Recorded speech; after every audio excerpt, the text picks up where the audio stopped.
Thank you everyone for joining. Um, we'll start with today's meditation session. If you're not able to hear me well, please let me know. I'll try to increase the volume and make myself more audible. Um, so for today's session, the topic for today's session is Shri Mataji.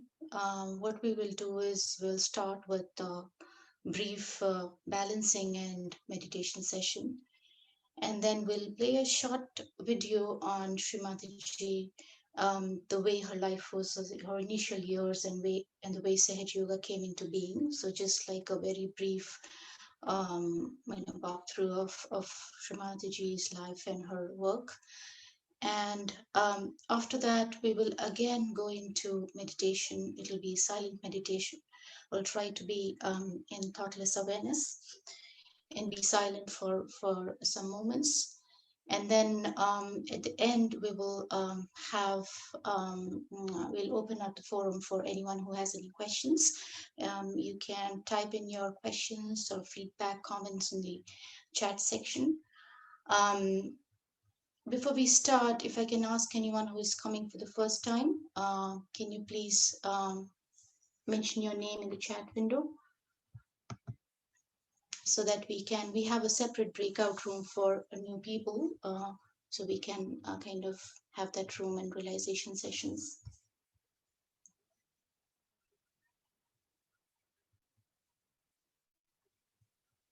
Okay, it looks like there's no one right now is coming for the first time today. So let us start our meditation. We will take our collective bandhan and raise our energy.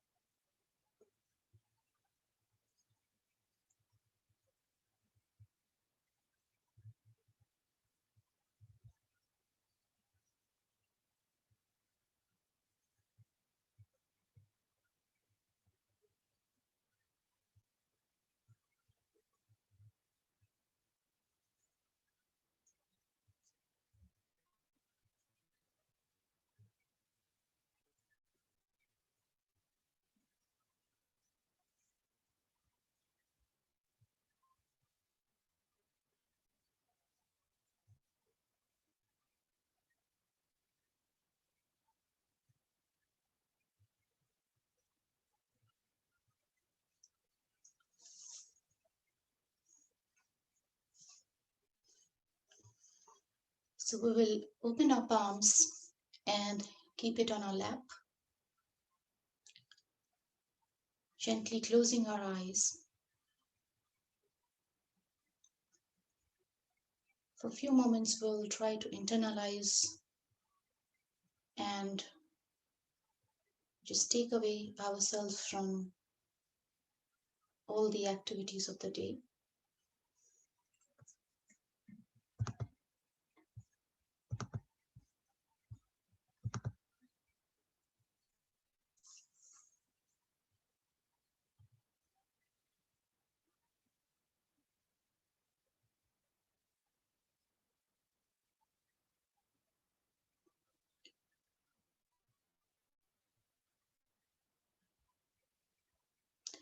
Now we will keep both our hands on towards the earth or on Mother Earth.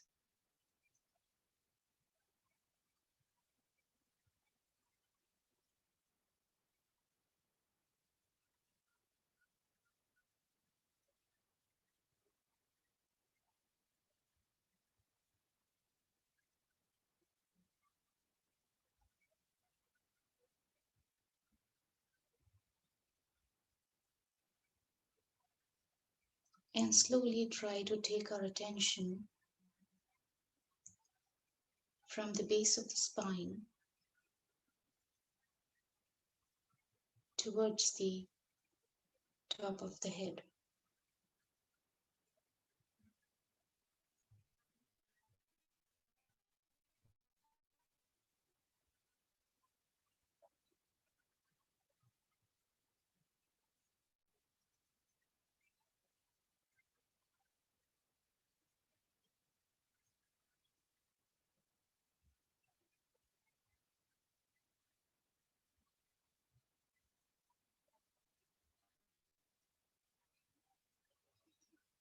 We will try to stabilize our attention on top of the head,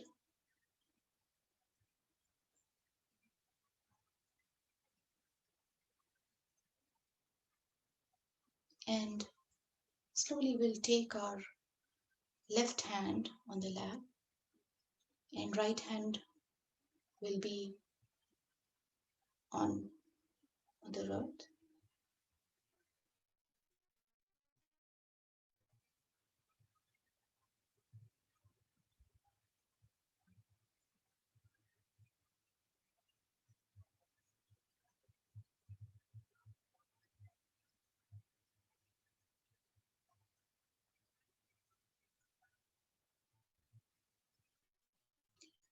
Here we'll take some affirmations.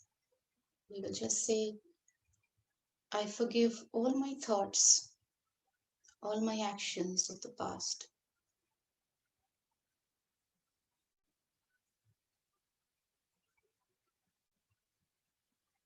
I forgive all my emotions.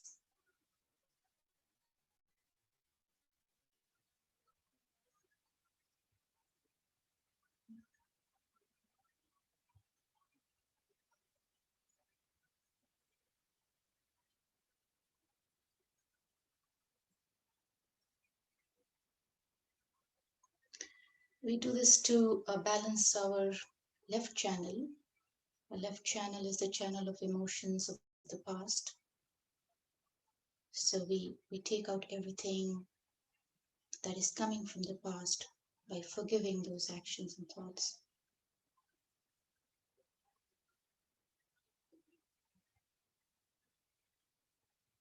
You might also feel some hot air coming out of the top of your head or from the palm.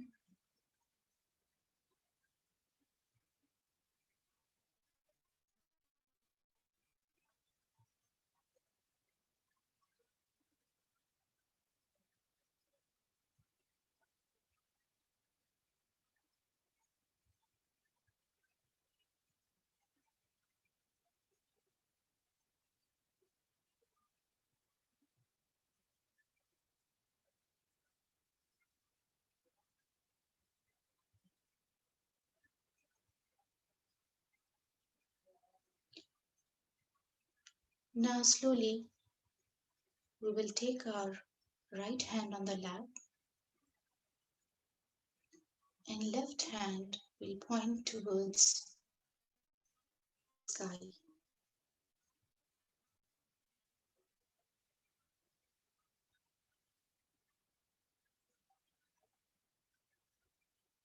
Here we'll say, Mother Energy, I forgive all my thoughts of the future, all my planning, all anger, all aggressiveness that I have within me.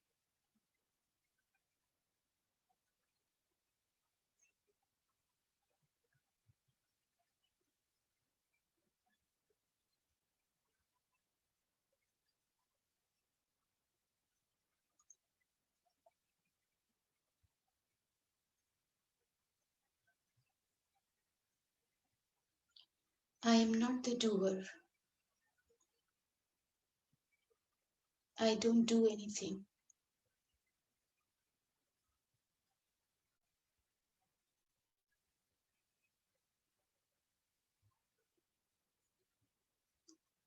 Only the Spirit is the doer. So by saying this, we take away all the stress and tension that we have from thinking that we are doing.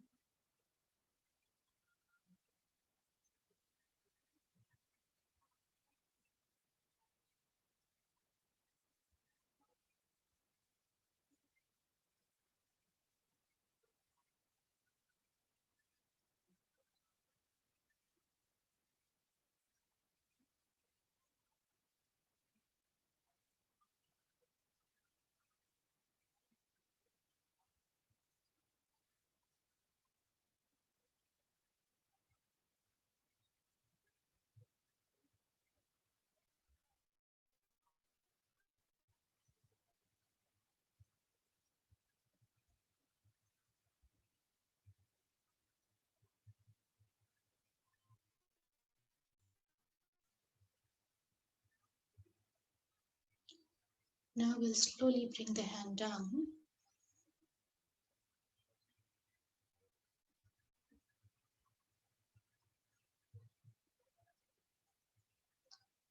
keeping our attention on top of the head, on the Sahasrara. We'll take some affirmations which will help us to enter into the state of silence.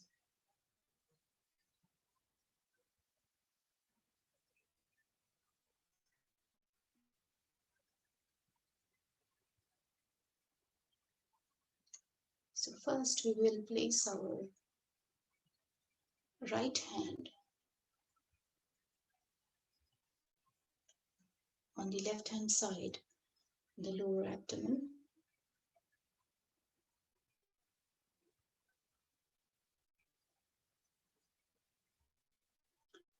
Here we'll express our desire to enter into meditation. So we will say that my only desire is to enter into thoughtless awareness. I forgive all my desires.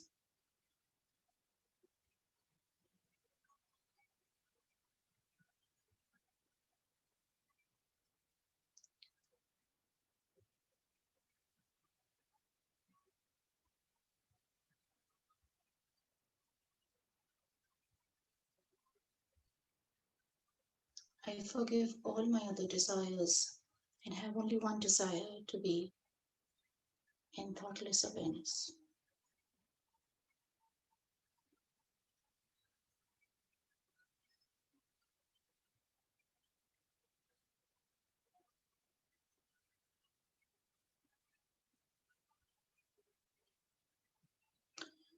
It is important to express this desire because, as we know, we are very powerful individuals, and we need to express it and to affirm this within us.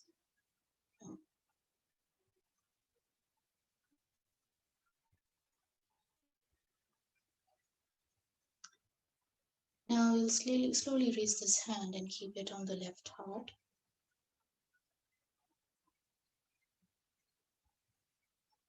Here we'll say, I am the Spirit.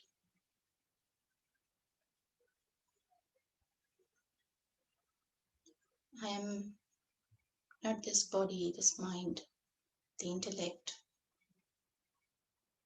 not the ego or the superego. I'm just the Spirit.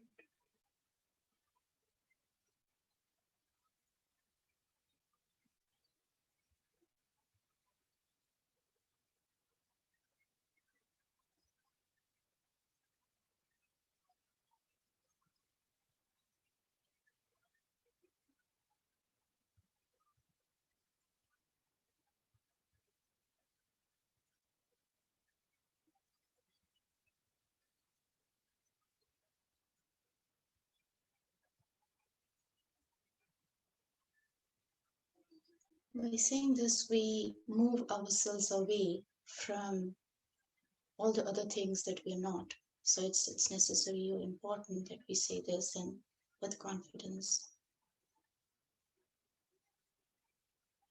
Now we will move this hand slowly and keep it where the neck meets the shoulder on the left hand side. And we'll say we are not guilty.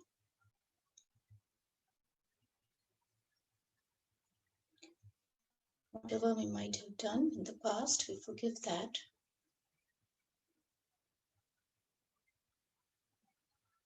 And we are not guilty for that.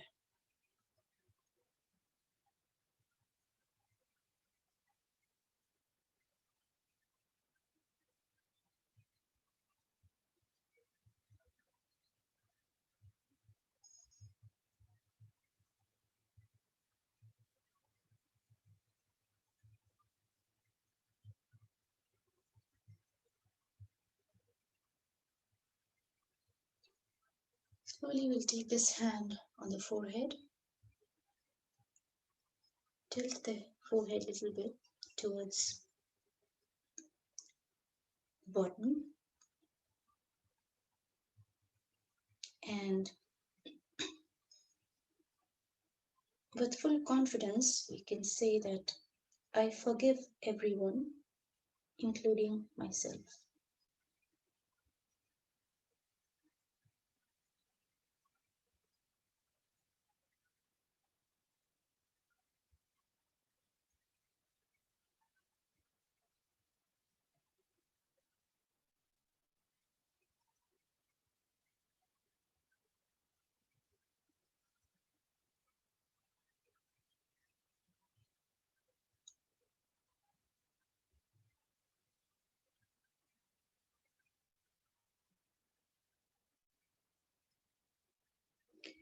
It's important to forgive because only then we can move away from the thoughts.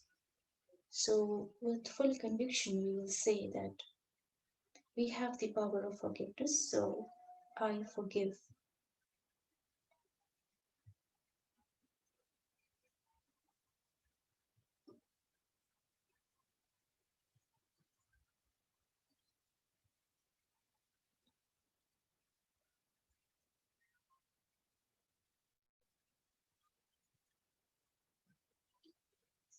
Now we'll stretch this hand, right hand, and keep it on top of the head, applying a little bit of pressure and rotating the scalp of the head in clockwise direction 7 times.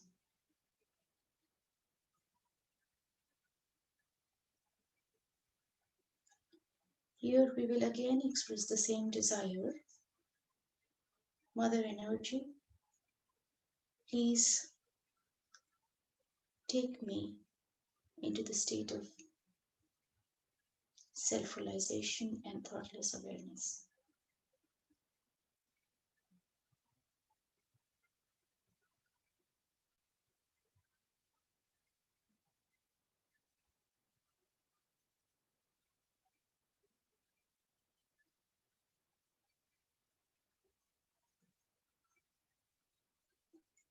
As we do that, let's keep our attention on our scalp.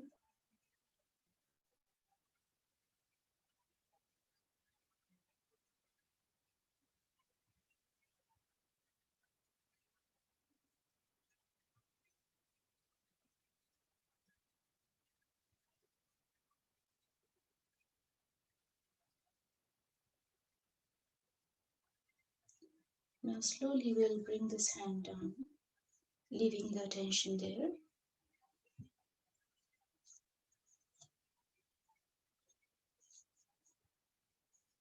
And we'll meditate for a few minutes.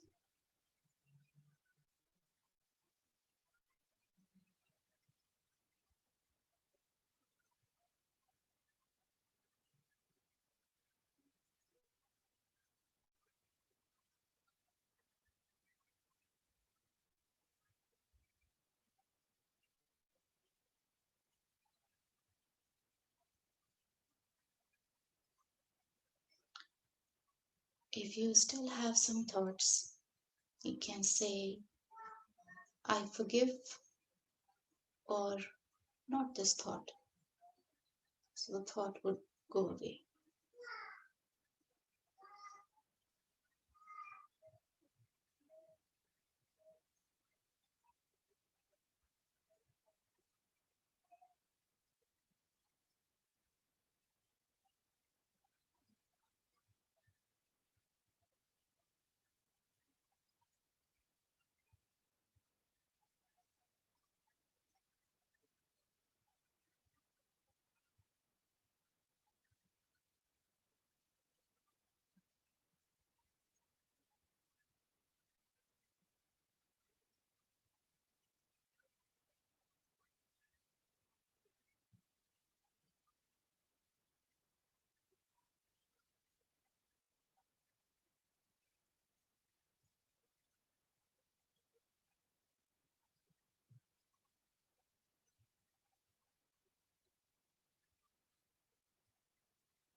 Now we will play a short video on Shri Mataji.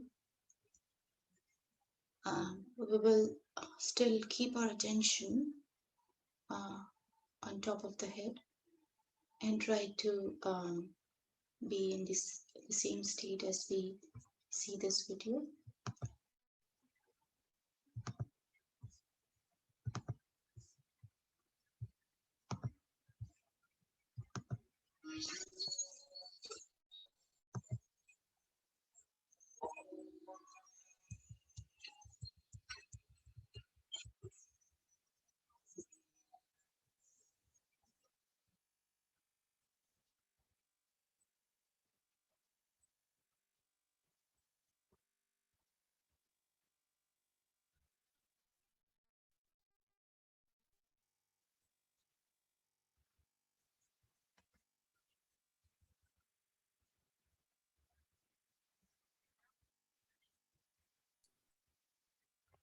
Integrity.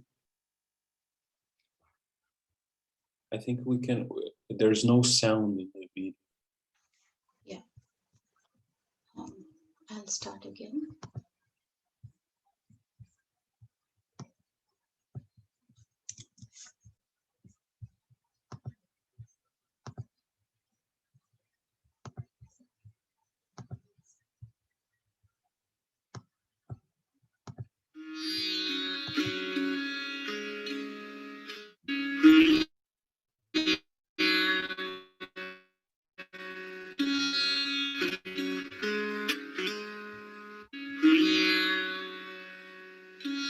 Shri Mataji was born to a Christian family at Chhindwara, a town at the very center of India. She arrived at midday on the 21st of March, 1923, on the spring equinox at a time when the planets were aligned in a most extraordinary way. Heralding this auspicious event was her mother's dream to see a tiger.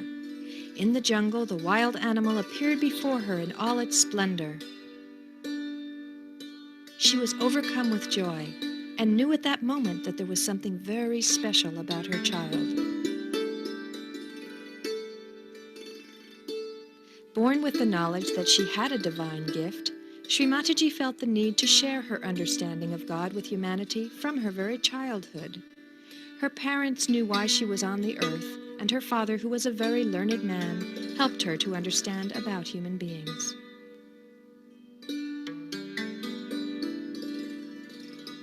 As a child, she was called Nirmala, which means pure, and she spent a very happy childhood endearing herself to all around her. She befriended all the animals and birds, sometimes even frightening the maids when she brought snakes into the house to caress. At other times, she could be found alone in a remote corner of the house, her face beaming with inward joy, lost in meditation.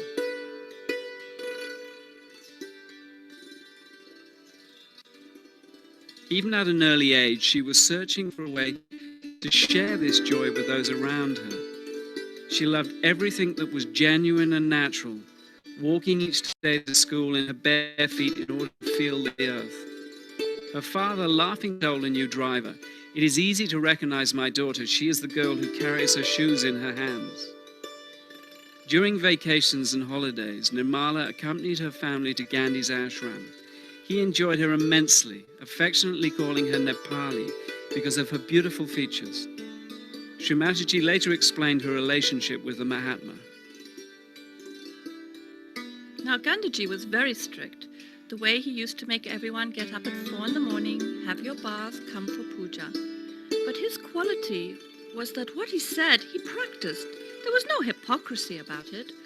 Also, he used to get into a temper with people who would misbehave, and I used to put some cool water on him. Because I was a little girl, he would really understand it. And he used to say, "How is it that you keep so peaceful about such things?" And I said, "That's the solution. Reaction is not the way you can really work it out. Forgiving itself solves the problem." Seeing the wisdom of this child, Gandhi treated Nirmala with great respect. He recognized her divine nature and sought her advice about spiritual matters. When the fight for India's independence from Britain began, Nirmala and her family were at the heart of the struggle. Renouncing their wealth, Her parents, Prasad and Cornelia Rao, who were direct descendants of the royal Shalavahana dynasty, helped organize protests in Nagpur. As a result, they were frequently put in prison from 1928 until freedom was won in 1947. They made it a family rule that no one was to shed tears upon their departure for jail, teaching the children to share in joy and grief alike. After all, their incarceration was a step towards freedom for their mother India, and there was no need to be sad.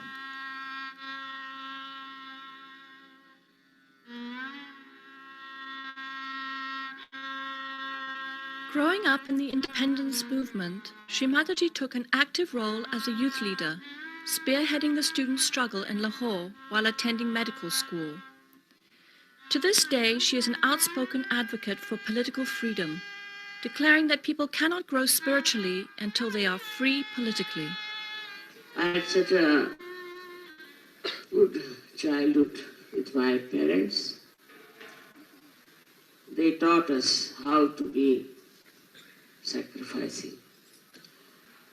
My father was in jail for years. My mother went to jail 5 times. And from huge big houses, we were living in huts. But we used to enjoy everything. The feeling that whatever our parents are doing is for our country's freedom was so elevating, that we never even thought of little comforts that children ask for. We could sleep anywhere, eat anything, live anywhere, and that has given me the lesson that if you have complete purity about your dedication and purity about what you have to do, you can achieve. And as Gandhiji had said, we have to have first freedom. I saw the Union Jack command tricolor going up. That was the moment. It's beyond me. Even now, I remember those days. Following the success of the freedom movement, her father played a key role in helping to write the new constitution and to set a new government into motion. Now that Mother India was beginning to stand on her own, Shri Mataji felt free to marry. In 1947, she married Mr. C.P. Srivastava, a prominent member of the Indian Civil Service.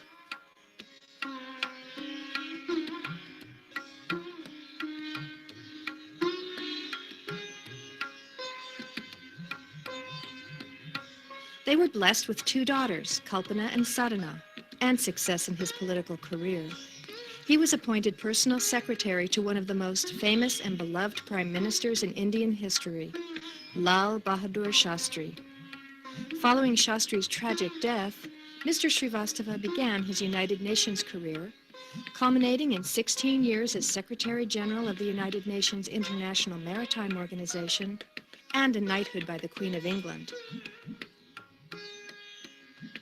During this period, Shri Mataji waited patiently for the right time to begin spreading her divine message.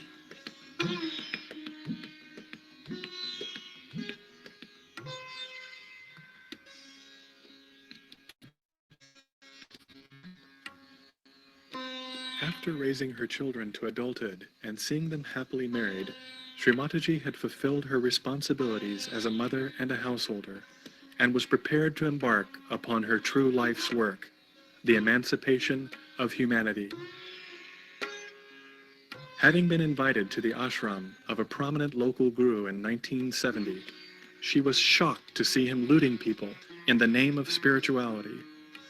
Suddenly aware that the seekers everywhere were in danger from this future trend, Shri Mataji searched deep within herself for a solution. She spent the entire night on the seashore contemplating. And in the early hours of the morning, disgust with the falsehood she had witnessed and compassion for her children everywhere forced her to act. She meditated upon the Sahasrara, the energy center on the crown of the head, and prayed that all the seekers of truth would eventually receive their enlightenment and bring about the dawning of collective consciousness in humanity. She describes this historic event.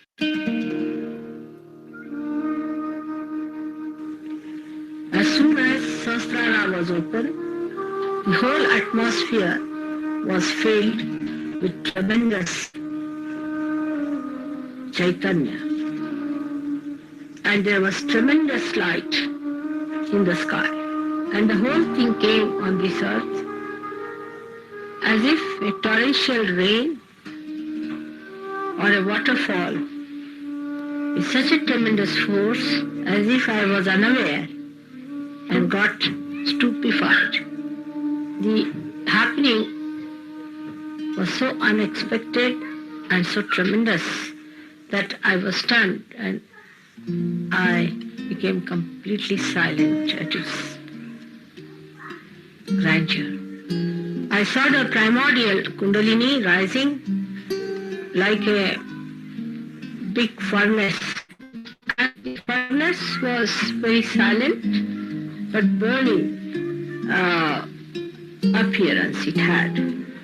As if you heat up some metal and it has many colors. In the same way, the Kundalini showed up like a huge furnace, which is like a tunnel, where you see these plants you have for coal burning. After emerging from this beautiful experience, Shri Mataji looked around and saw the blindness of human beings, and she became absolutely silent. She desired that everyone should attain their self-realization in order that their eyes could be opened. Her vision for humanity had come into focus and was beginning to unfold.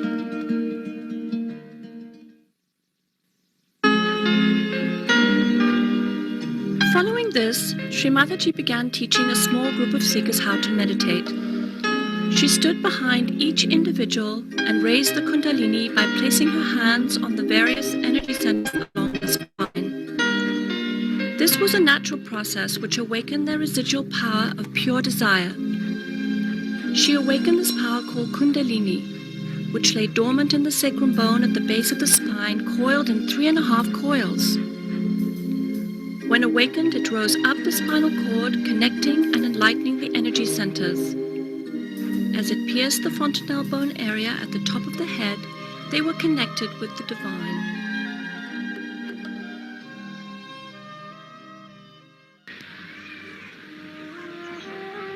Sahasrara is the most beautiful part of your being.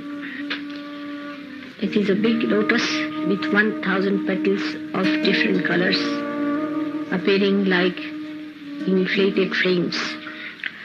It is a thing which is seen by many people.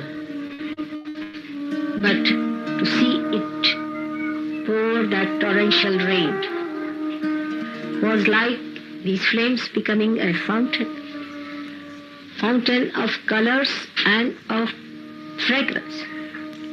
When you think of a flower pouring its color and its fragrance around, people have written very little about Sahasrara because whatever they have seen is from outside, and it's not possible for them to go from inside. Even if you reach from inside, if the whole Sahasrara is not opened out, you cannot see its beauty, because when it is closed, the whole of it, the total, then you just pass through a little aperture and get out of it. But just imagine a huge big petal, 1,000 petaled lotus, and you are sitting inside in the corona and looking at all these petals, all very beautifully colored and fragrant and pulsating way the bliss and the joy.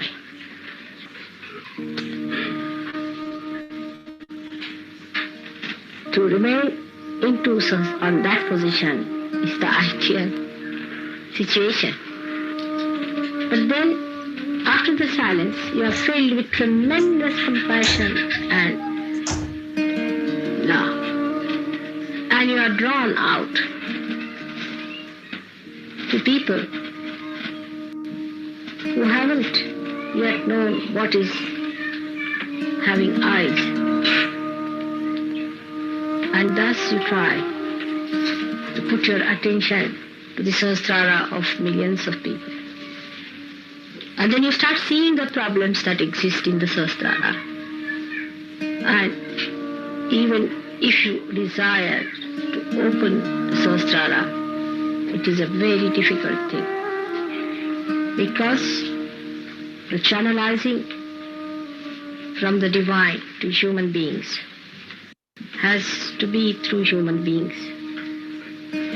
The power could be with you, but it has to be channelized through human element.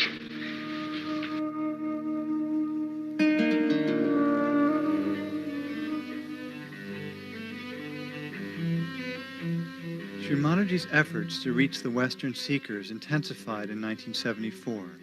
Her husband was elected Secretary General of the United Nations International Maritime Organization, and they moved to England. Europe became her home, and Sahaja Yoga centers sprang up across the continent. Finding that this worked well for individuals, she began to emphasize the need for collective awareness. The experience became stronger when shared with others. She was searching for a universal method which would allow her to give this experience to large groups of people. She soon developed a technique for en masse self-realization. To account all the variations and permutations of the human personality, the method was startlingly simple. The seeker would express his or her desire by holding the left hand towards Shri Mataji. Verbal affirmations helped the mothering energy to rise, and the experience could be verified by feeling the Kundalini in the hands and above the head. As more and more people expressed their desire to have this awakening, she began an en masse self-realization movement. Sahaja Yoga was born.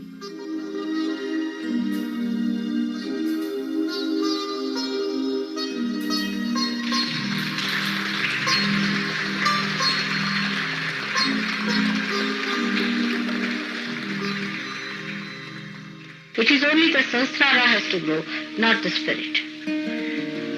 The more sensitive the Sahasrara is, the more it receives the spiritual qualities of the spirit. Actually, the peace is felt in the Sahasrara.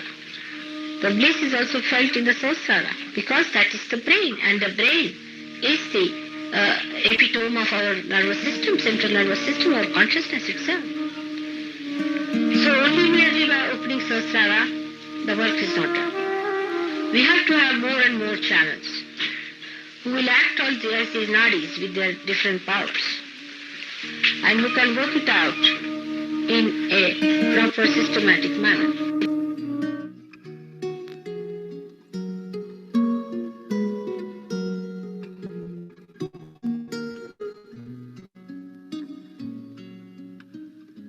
In the history of spirituality, there has never been a personage who has more clearly defined the purpose of human existence than Shri Mataji Nirmala Devi. Her vision of mankind as an interwoven tapestry of many colors, cultures, and continents, all joined in what she describes as collective consciousness, is unique in that it establishes the thread which runs through all of human awareness. Shri Mataji sees us not as individuals stalking the earth in isolation, but as instruments of the divine, which when awakened through self-realization, begin to fulfill their purpose and emit love and compassion into the world. Peace must first be established in the individual, she says, and then will manifest itself over the earth.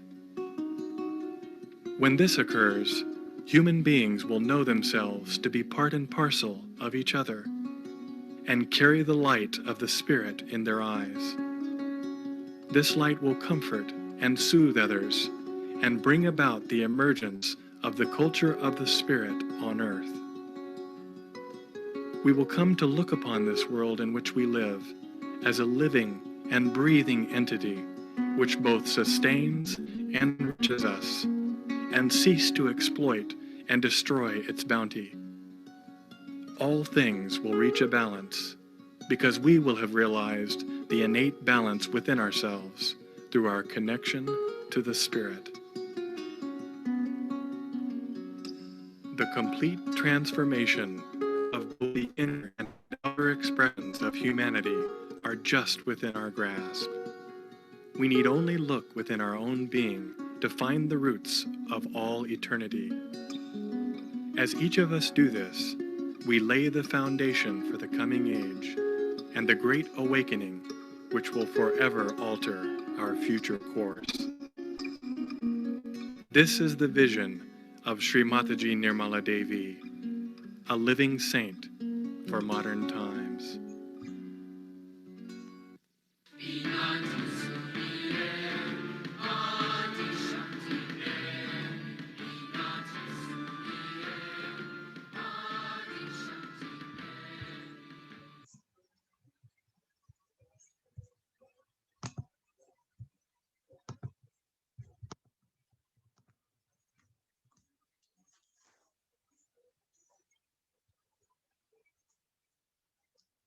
We will again close our eyes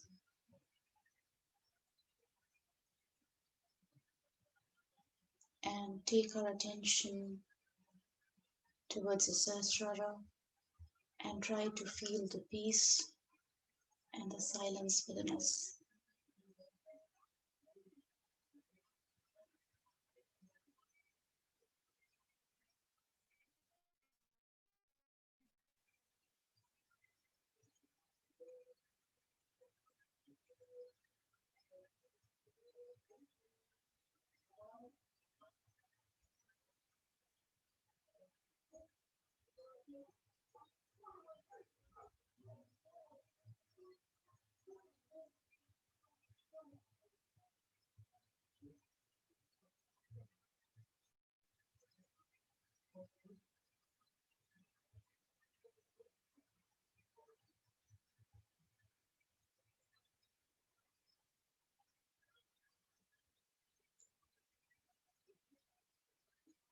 We will be in this state for another 5 minutes.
Now we can slowly open our eyes.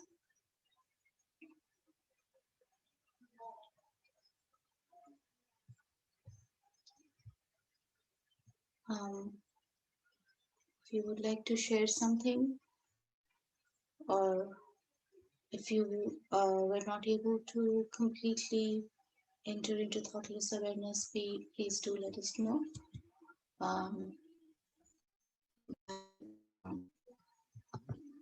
Typing in the chat window. We can also have one-to-one sessions where people who have been practicing can help you during meditation. If you're not able to kind of get to that state of thoughtless awareness, if you would feel like you can send chat to one person instead of sending to the whole group, if you are more comfortable in doing that. So we will wind up the session today by again raising our energy and taking bandhan. Let's do that very slowly.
Hi, Jagriti. Just to let people know that now people are able If you to. have any questions, please do drop a message in the chat window. We'll be very happy to hear from you. If you would like to share any experience as well. Otherwise, we will We will close the meditation today. I will play some music if you would like to meditate for some more time. Thank you everyone for joining.